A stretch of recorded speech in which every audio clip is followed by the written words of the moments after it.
Sir మీ party Tirupati coordinator Nellore Munilakshmi గారి పైన attack జరిగిందన్న ఒక వార్త రావడం చూసాము. మరి ఈ అటాక్ నిజంగానే జరిగిందా? ఎవరు చేశారు? అసలు ఏం జరిగింది సార్ ఇష్యూలో? అవునండి. రాత్రి జరిగింది. ఆవిడ యాక్చువల్‌గా మనకు పార్టీలోకి యాక్టివ్ పాలిటిక్స్‌లోకి రాకముందు నుంచి హ్మ్. ఆవిడ ఆర్ఫన్ పిల్లలకి, అనాథ పిల్లలకి, తర్వాత సింగిల్ పేరెంట్ ఉండే పిల్లలకి, తర్వాత ఓల్డ్ ఏజ్ హోమ్స్‌లో సర్వీస్ చేసుకుంటా, అన్నదాన కార్యక్రమాలు చేసుకుంటా, ఆర్ఫనేజ్ హోమ్స్‌లో తర్వాత సింగిల్ పేరెంట్ ఉన్న పిల్లలకొచ్చేసి ట్యూషన్స్ చెప్పుకుంటా, వాళ్ళకేదో సహాయ కార్యక్రమాలు చేసుకుంటా ఆవిడ సేవా కార్యక్రమాల్లో ఉండేవారు గత 2.5 సంవత్సరాలుగా. కానీ రాత్రి వచ్చేసి ఆవిడ ఈ ఆర్ఫనేజ్ హోమ్ నుంచి ట్యూషన్ చెప్పి పిల్లలకి ఇంటికొస్తున్న క్రమంలో ఎవరో ఆకతాయిలు వచ్చేసి ఆవిడ వెనక నుంచి వచ్చి అది ఆవిడని లాగేసేసి బైక్ మీద నుంచి కింద పడేశారు. పడేసిన తర్వాత ఇమ్మీడియట్‌గా ఆవిడ తేరుకొని బయటకొచ్చి పోలీస్ స్టేషన్‌లో కంప్లెయింట్ ఇచ్చారు. కంప్లెయింట్ ఇచ్చిన తర్వాత మళ్ళీ ఇప్పుడు సీఐ గారు పిలిచారు. మళ్ళీ సీఐ గారి దగ్గరికి వెళ్తున్నారు. హ్మ్. ఏదైనా ఒకటి అయితే క్లియర్ అండి. ఆవిడ రాజకీయాల్లో రాకముందు ఇవే సేవా కార్యక్రమాలు చేశారు. అప్పుడు ఆవిడ మీద ఎలాంటి ఒత్తిడి లేవు, ఎలాంటి అటాక్ జరగలేదు.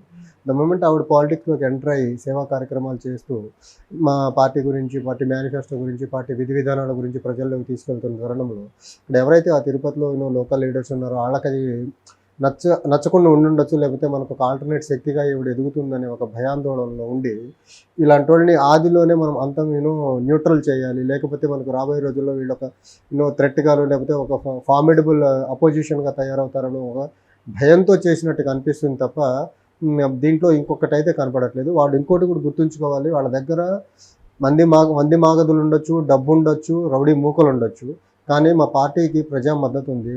మా పార్టీని నడిపిస్తున్న వ్యక్తి ఒక నిజాయితీతో కూడుకున్న ఒక మాజీ retired IPS and retired former JD to CBI.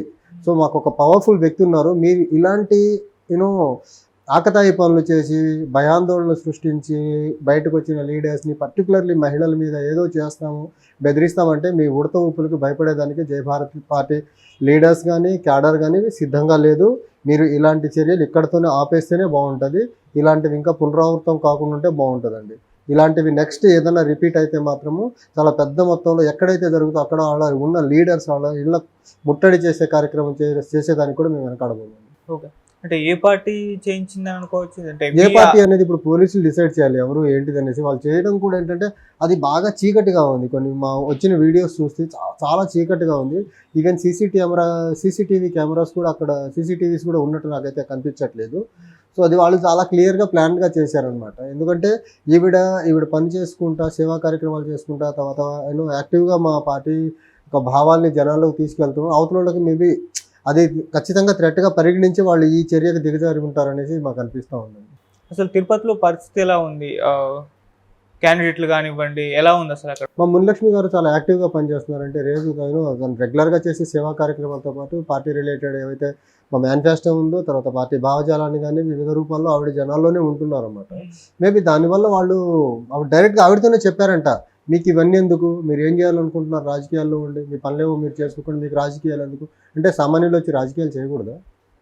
మీలాంటి పెత్తందారులు లేకపోతే ఒక అవినీతి ఊబిలో కూరుకున్న మీరే చేయాలా? డబ్బున్న వాళ్ళు మీరే చేయాలా? సామాన్య ప్రజలు రాజకీయాలు చేయొద్దా? ఎక్కడైనా రాసిపెట్టుందా మీరే రాజకీయాలు చేయాలనేసి? కొన్ని రాజ్యాంగం ఆ హక్కు మీ వరకే కల్పించిందా పెత్తందారులే రాజకీయాలు చేయాలనేసి? ఓకే. సో ఇప్పుడు దీని పట్ల మరి జేడీ గారి స్పందన ఎలా ఉంది? ఆయన ఎలా అంటే రాత్రి మా అధ్యక్షులు గారు మునిలక్ష్మి గారితో మాట్లాడారండి అండ్ సపోర్ట్ ఎక్స్ప్రెస్ చేశారు. మేము కూడా అందరం మా మునిలక్ష్మి గారితో మాట్లాడాము. ఖచ్చితంగా పార్టీ మొత్తం ఆవిడకి సాలిడ్గా ఆవిడకి సంఘీభావం తెలిపారు. ఇప్పుడు ఇక్కడికి వచ్చే ముందు కూడా నేను ఆవిడతో మాట్లాడి అసలు ఏం జరిగింది ఏంటి తెలుసుకున్నాము. మేము ఎక్కడ అధైర్యపడద్దు, సార్ మీతో ఉంటారు ఎప్పటికీ, అండ్ మా వరకు మేము ఏమైనా చేయగలిగితే అవన్నీ మీకోసం చేస్తామని భరోసా ఇచ్చామండి. ఓకే. దీనిపైన ఎంక్వైరీ అయితే నడుస్తుందా? పోలీసులు ఇప్పుడు పిలిచారంట, సీఐ గారు పిలిచారంటే ఆవిడ మళ్ళీ అక్కడ పోలీస్ స్టేషన్కి వెళ్తున్నారు సీఐ గారి దగ్గరికి. చూడాలి పోలీసులు కూడా ఎలా తీసుకుంటారు. ఒకటి ఇలాంటి పోలీసులు కూడా ఇలాంటి దుశ్చర్యల్ని చాలా సీరియస్గా పరిగణించాల్సి ఉంటుందండి. ఎందుకంటే మహిళలు వాళ్ళ పనులు వాళ్ళు చేసుకుంటూ వస్తారు. రోడ్డు మీద safety, security, law and order maintain చేయాల్సింది వాళ్ళే. మహిళల మీద అటాక్ చేయడం సమాజానికి మంచిది కాదు. అది పోలీసులు చాలా సీరియస్గా తీసుకోవాలి. అధికార పార్టీకి లేకపోతే అక్కడున్న లోకల్గా ఉన్న స్ట్రాంగ్ లీడర్స్కి కొమ్ము కాసే ప్రయత్నాలు చేయకుండా ఇలాంటివి ఏమైనా జరిగితే ఇమీడియట్గా ఆకతాయిల మీద ఇమీడియట్ యాక్షన్ తీసుకొని నెక్స్ట్ ఇలాంటివి రిపీట్ కాకుండా చేయాల్సిన బాధ్యత పోలీసుల మీద ఉందండి. ఓకే. అంటే ఏ పార్టీ చేయించిందని అనుకోవచ్చు? అంటే ఏ పార్టీ అనేది ఇప్పుడు పోలీసులు డిసైడ్ చేయాలి ఎవరు ఏంటిది అనేసి. వాళ్ళు చేయడం కూడా ఏంటంటే అది బాగా చీకటిగా ఉంది. కొన్ని మా వచ్చిన వీడియోస్ చూస్తే చాలా చీకటిగా ఉంది. ఈవెన్ సీసీటీవీ కెమెరాస్ కూడా అక్కడ సీసీటీవీస్ కూడా ఉన్నట్టు నాకైతే కనిపించట్లేదు. సో అది వాళ్ళు చాలా క్లియర్గా ప్లాన్గా చేశారనమాట. ఎందుకంటే ఈవిడ పని చేసుకుంటా, సేవా కార్యక్రమాలు చేసుకుంటా, తర్వాత యాక్టివ్గా మా పార్టీ ఒక భావాల్ని జనాల్లోకి తీసుకెళ్తున్నాం. అవతల వాళ్ళకి మేబీ అది ఖచ్చితంగా థ్రెట్‌గా పరిగణించి వాళ్ళు ఈ చర్యకు దిగజారి ఉంటారనేసి మాకు అనిపిస్తా ఉందండి. అసలు తిరుపతిలో పరిస్థితి ఎలా ఉంది? క్యాండిడేట్లు కానివ్వండి, ఎలా ఉంది అసలు అక్కడ? మా మునిలక్ష్మి గారు చాలా యాక్టివ్‌గా పనిచేస్తున్నారంటే తను రెగ్యులర్‌గా చేసే సేవా కార్యక్రమాలతో పాటు పార్టీ రిలేటెడ్ ఏవైతే మా మేనిఫెస్టో ఉందో, తర్వాత పార్టీ భావజాలాన్ని గానీ వివిధ రూపాల్లో ఆవిడ జనాల్లోనే ఉంటున్నారన్నమాట. మేబీ దానివల్ల వాళ్ళు ఆవిడ డైరెక్ట్‌గా ఆవిడతోనే చెప్పారంట. మీకు ఇవన్నీ ఎందుకు? మీరు ఏం చేయాలనుకుంటున్నారు రాజకీయాల్లో ఉండి? మీ పనులేవో మీరు చేసుకోకుండా మీకు రాజకీయాలు ఎందుకు? అంటే సామాన్యులు వచ్చి రాజకీయాలు చేయకూడదా? మీలాంటి పెత్తందారులు లేకపోతే ఒక అవినీతి ఊబిలో కూరుకున్న మీరే చేయాలా? డబ్బున్నోళ్ళు మీరే చేయాలా? సామాన్య ప్రజలు రాజకీయాలు చేయొద్దా? ఎక్కడైనా రాసిపెట్టి ఉందా మీరే రాజకీయాలు చేయాలనేసి? పోనీ రాజ్యాంగం ఆ హక్కు మీ వరకే కల్పించిందా? పెత్తందారులే రాజకీయాలు చేయాలనేసి? ఓకే. సో ఇప్పుడు దీని పట్ల మరి జేడీ గారి స్పందన ఎలా ఉంది? ఆయన ఎలా అంటే రాత్రి మా అధ్యక్షులు గారు మునిలక్ష్మి గారితో మాట్లాడారండి. అండ్ సపోర్ట్ ఎక్స్‌ప్రెస్ చేశారు. మేము కూడా అందరం మా మునిలక్ష్మి గారితో మాట్లాడాము. ఖచ్చితంగా పార్టీ మొత్తం ఆవిడకి సాలిడ్‌గా ఆవిడకి సంఘీభావం తెలిపారు. ఇప్పుడు ఇక్కడికి వచ్చే ముందు కూడా నేను ఆవిడతో మాట్లాడి అసలు ఏం జరిగింది ఏంటి తెలుసుకున్నాము. మేము ఎక్కడ అధైర్యపడొద్దు, సార్ మీతో ఉంటారు ఎప్పటికీ. అండ్ మా వరకు మేము ఏమైనా చేయగలిగితే అవన్నీ మీకోసం చేస్తామని భరోసా ఇచ్చామండి. ఓకే. దీనిపైన ఎంక్వైరీ అయితే నడుస్తుందా? పోలీసులు ఇప్పుడు పిలిచారంట, సీఐ గారు పిలిచారంటే ఆవిడ మళ్ళీ అక్కడ పోలీస్ స్టేషన్కి వెళ్తున్నారు సీఐ గారి దగ్గరికి. చూడాలి పోలీసులు కూడా ఎలా తీసుకుంటారు. ఒకటి ఇలాంటి పోలీసులు కూడా ఇలాంటి దుశ్చర్యలను చాలా సీరియస్గా పరిగణించాల్సి ఉంటుందండి. ఎందుకంటే మహిళలు వాళ్ళ పనులు వాళ్ళు చేసుకుంటూ వస్తారు. రోడ్డు మీద safety, security, law and order maintain చేయాల్సింది వాళ్ళే. మహిళల మీద అటాక్ చేయడం సమాజానికి మంచిది కాదు. అది పోలీసులు చాలా సీరియస్గా తీసుకోవాలి. అధికార పార్టీకి లేకపోతే అక్కడున్న లోకల్గా ఉన్న స్ట్రాంగ్ లీడర్స్కి కొమ్ము కాసే ప్రయత్నాలు చేయకుండా ఇలాంటివి ఏమైనా జరిగితే ఇమీడియట్గా ఆకతాయిల మీద ఇమీడియట్ యాక్షన్ తీసుకొని నెక్స్ట్ ఇలాంటివి రిపీట్ కాకుండా చేయాల్సిన బాధ్యత పోలీసుల మీద ఉందండి. అసలు తిరుపతిలో పరిస్థితి ఎలా ఉంది? క్యాండిడేట్లు కానివ్వండి, ఎలా ఉంది అసలు అక్కడ? మా మునిలక్ష్మి గారు చాలా యాక్టివ్గా పనిచేస్తున్నారంటే తను రెగ్యులర్గా చేసే సేవా కార్యక్రమాలతో పాటు పార్టీ రిలేటెడ్ ఏవైతే మా మేనిఫెస్టో ఉందో, తర్వాత పార్టీ భావజాలాన్ని కానీ వివిధ రూపాల్లో ఆవిడ జనాల్లోనే ఉంటున్నారన్నమాట. మేబీ దానివల్ల వాళ్ళు ఆవిడ డైరెక్ట్గా ఆవిడతోనే చెప్పారంట. మీకు ఇవన్నీ ఎందుకు? మీరు ఏం చేయాలనుకుంటున్నారు రాజకీయాల్లో ఉండి? మీ పనులేవో మీరు చేసుకోకుండా మీకు రాజకీయాలు ఎందుకు? అంటే సామాన్యులు వచ్చి రాజకీయాలు చేయకూడదా? మీలాంటి పెత్తందారులు లేకపోతే ఒక అవినీతి ఊబిలో కూరుకున్న మీరే చేయాలా? డబ్బున్నోళ్ళు మీరే చేయాలా? సామాన్య ప్రజలు రాజకీయాలు చేయొద్దా? ఎక్కడైనా రాసిపెట్టి ఉందా మీరే రాజకీయాలు చేయాలనేసి? పోనీ రాజ్యాంగం ఆ హక్కు మీ వరకే కల్పించిందా?